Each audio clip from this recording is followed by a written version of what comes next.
मागील काही दिवसांपासून हिंगोली जिल्ह्यावर आभाळ कोसळत आहे। सातत्याने पडणारा पाऊस होणारी अतिवृष्टी ढगफुटी सदृश्य परिस्थिती निर्माण करत आहे। हिंगोली जिल्ह्यात सर्वत्र पाणीच पाणी दिसत आहे। शेतात घरात पडणाऱ्या पावसामुळे शेतकरी नागरिक त्रस्त झालेत। हिंगोली जिल्ह्याभरात ढगफुटी सदृश्य पावसाने थैमान घातलंय। कळमनुरी तालुक्यातल्या शिवाळा गावात पाणीच पाणी झालंय। पुराचं पाणी अनेकांच्या घरांमध्ये गेल्याने अनेक घरांचं नुकसान देखील झालंय। यामध्येच शिवसेना युवा नेते अभय पाटील सावंत यांचे मदतीचे हात पुढे आलेत।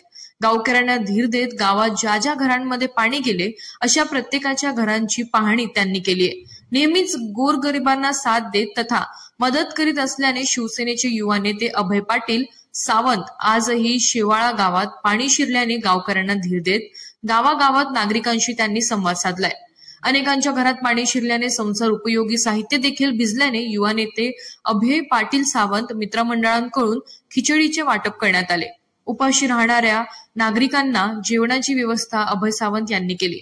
तुम्ही हाक द्या मी साथ देईन या युक्तीप्रमाणे नेहमीच गोरगरिबांना आधार देत संकटकाळी मदत करणारे अभय पाटलांचे हात पुन्हा मदतीसाठी सरसावल्याचं पाहायला मिळालं। सध्या शेवाळा ग्रामपंचायतीची एक हाती सत्ता अभय पाटील सावंत यांच्याकडे आहे। आमदार संतोष बांगर यांचे खांदे समर्थक म्हणून अभय पाटील सावंत यांची ओळख आहे। ज्या घरांमध्ये पाणी शिरले, ज्या घरातील नागरिकांनी सुरक्षित स्थळी राहण्याचं आवाहन देखील शेवाळा ग्रामपंचायतच्या वतीने करण्यात आलंय।